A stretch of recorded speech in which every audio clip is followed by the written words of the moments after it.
The night my husband came home and told me about her, I was standing at the kitchen sink, rinsing the last of the dinner dishes. I remember that detail because it's strange what your brain decides to hold on to. The water was too hot. I turned it up without thinking, the way you do when your mind is somewhere else, and my hands had gone red under the steam. But I hadn't moved them. I was listening to him talk. I was watching the soak slide down the side of a white ceramic bowl that had belonged to my grandmother, and I was listening to my husband of 4 years tell me, in the same tone he used to discuss traffic or grocery lists, that he'd spent the last 3 months sleeping with the woman he'd hired as his business partner. Her name was, well, it doesn't matter anymore. What matters is what he said after. I'm not ending it, Wren. That's my name.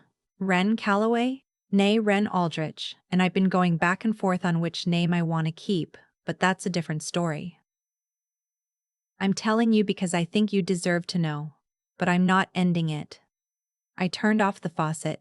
I dried my hands on the dish towel hanging from the oven handle, the blue one with the little white anchors on it, the one I'd bought at a market in Savannah the summer before we got engaged.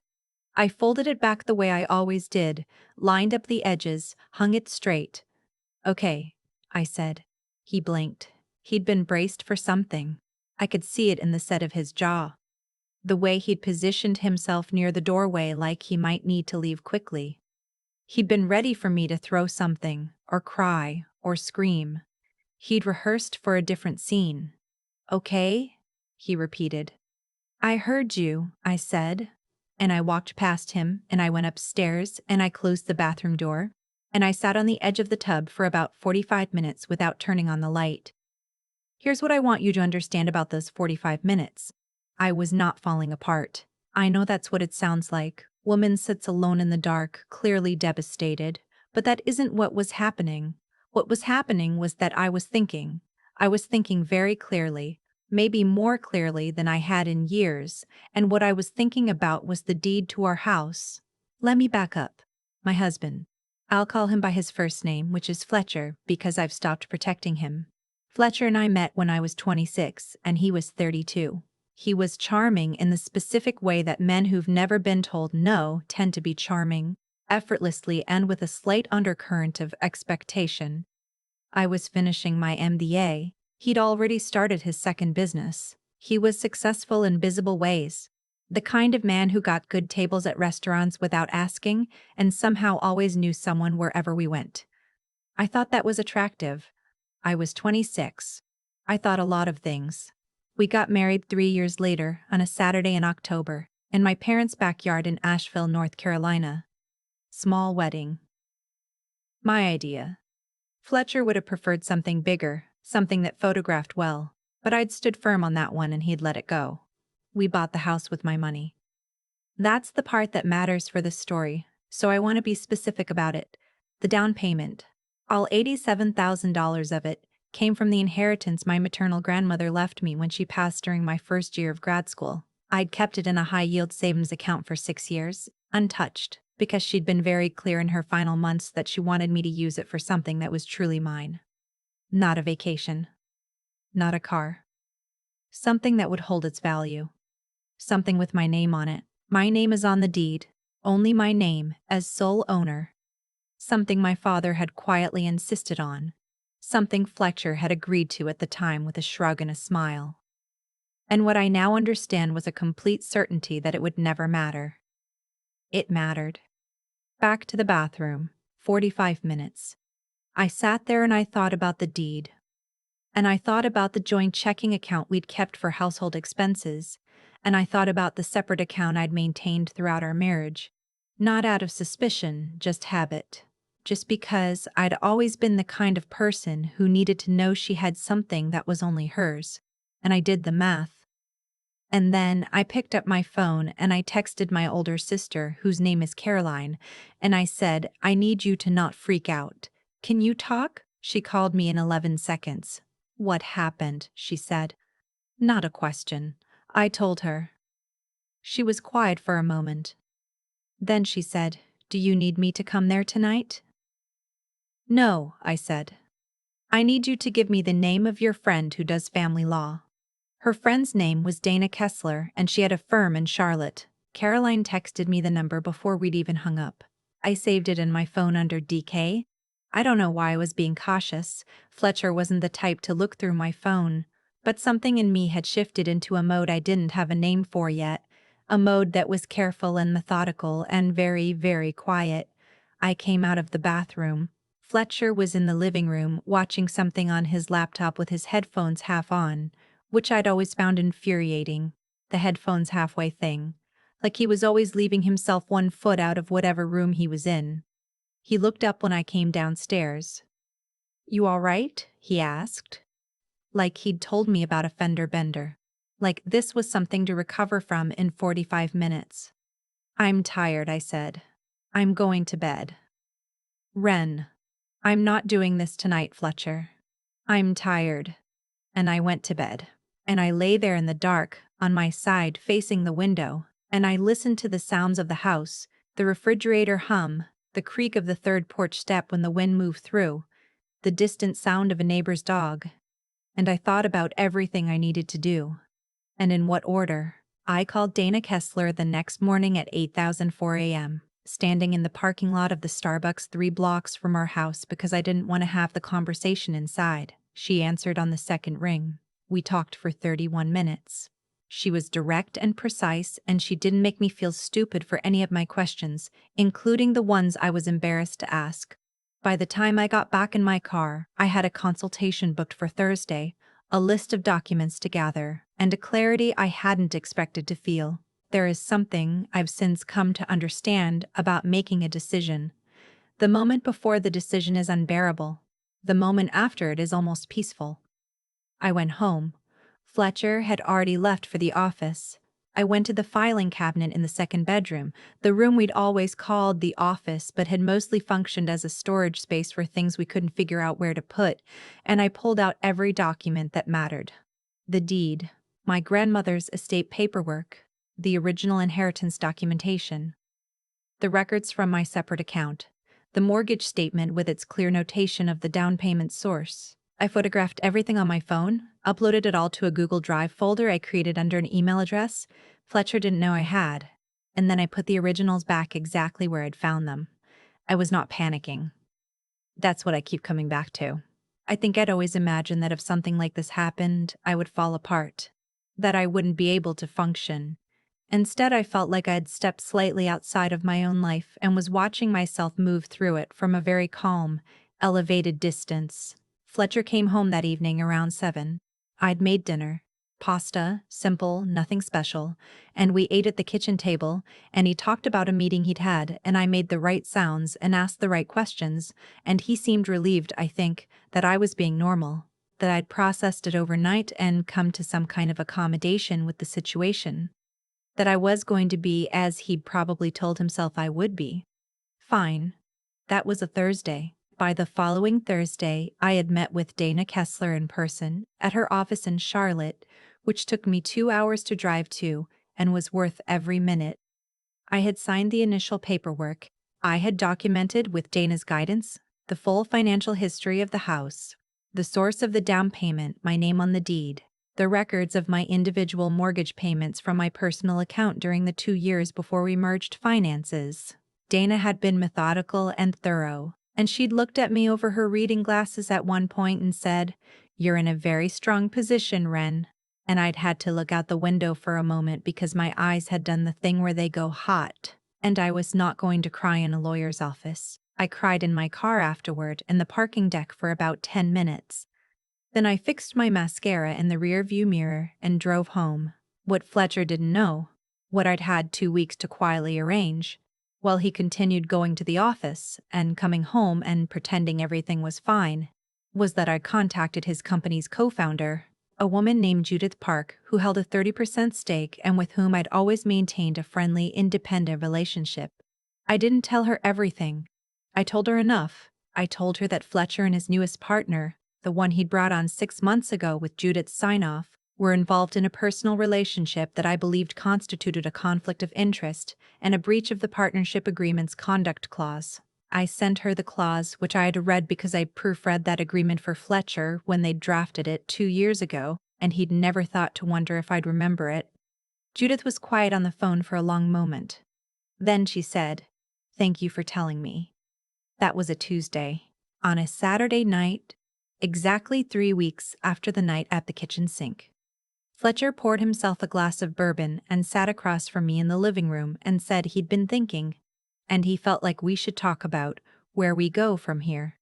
And he used the word arrangement, and I realized he had genuinely, fully, without any doubt, believed that this was a conversation about how we were going to restructure our marriage to accommodate what he'd already decided. I let him finish. I said, "I've already spoken to a lawyer." The bourbon glass stopped halfway to his mouth. "I filed for divorce on Wednesday," I said. "You'll be served formally on Monday. I wanted to tell you in person before that happened, because I think you deserve to know." I used his words. I don't think he noticed. "The house is in my name, as you know.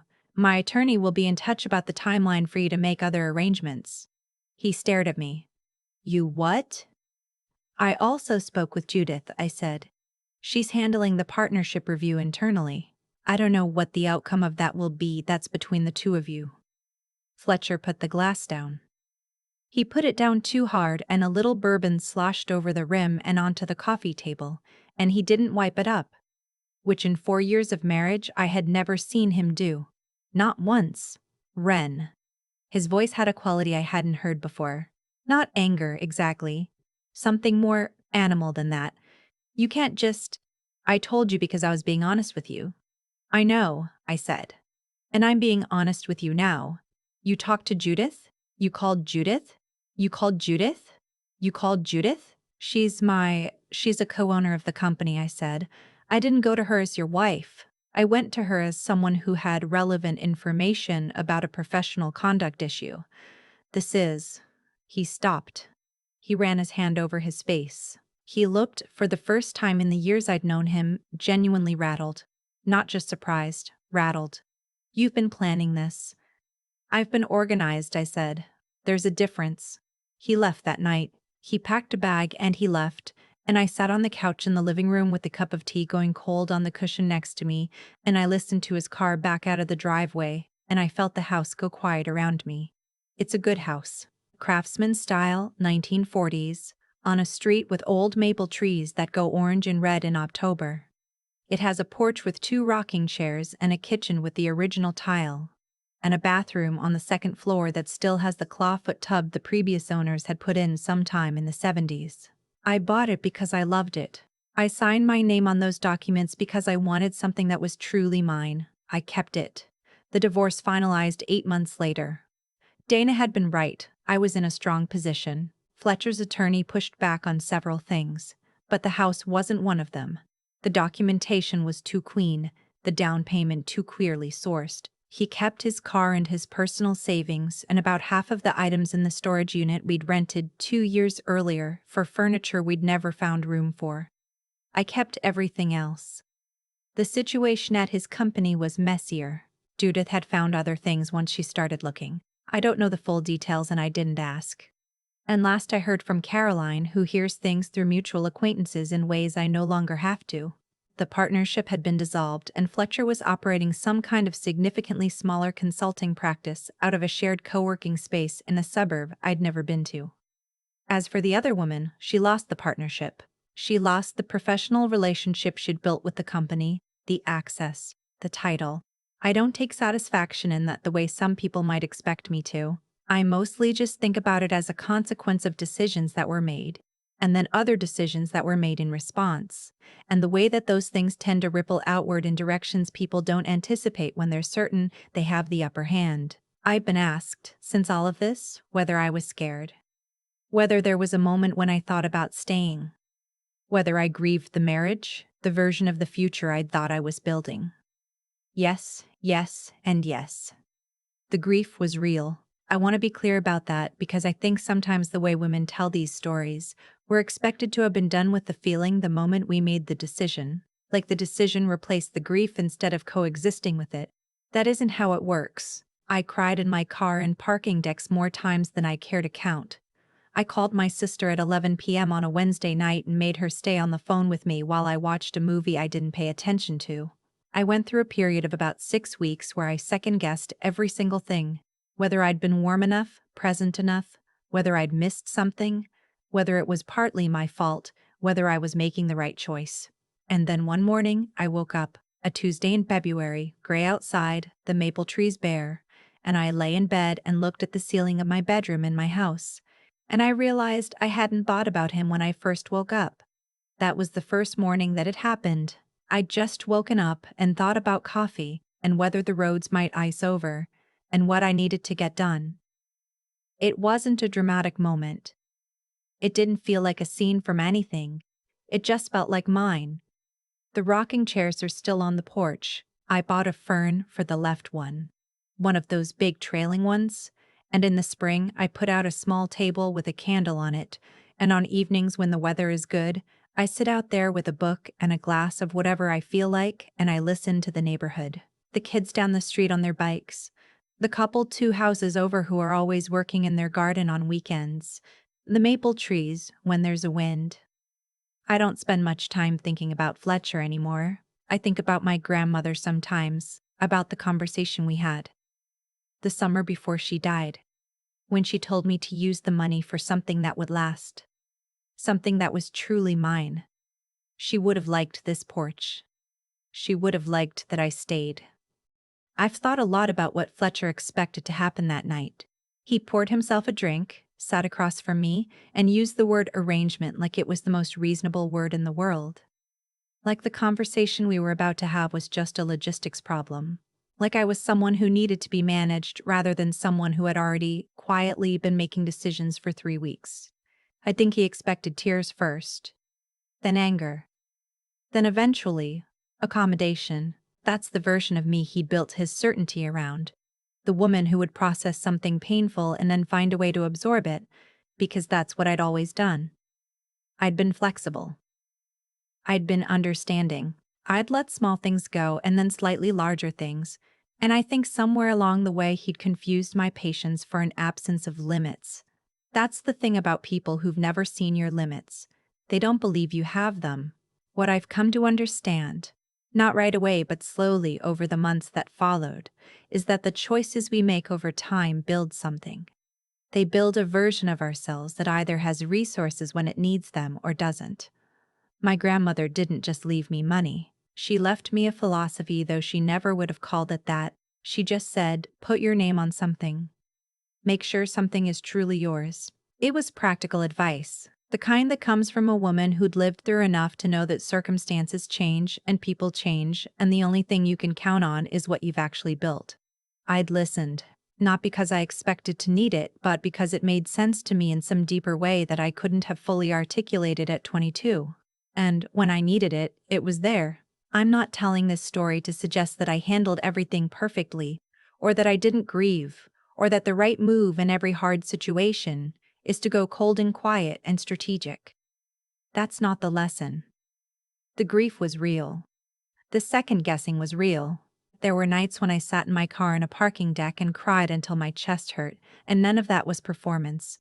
It was loss, genuine loss, for a future I believed in. But here's what I know now. Intelligence isn't just about what you know. It's about what you do with the time you have and whether you use it to see clearly or to avoid seeing. Fletcher had time too. He used it to believe he was untouchable. I used mine to read the partnership agreement I'd proofread 2 years earlier, to photograph documents, to call a lawyer, to make decisions while he was still certain I was falling apart. Resilience isn't loudness.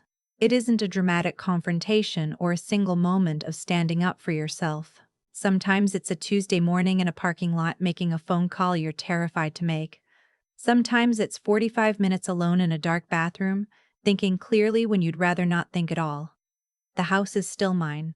The porch, the maple trees, the clawfoot tub. My name is on the deed the same way it always was. Nothing about that changed. What changed was that I stopped being surprised by my own capacity to hold something together, and started expecting it of myself.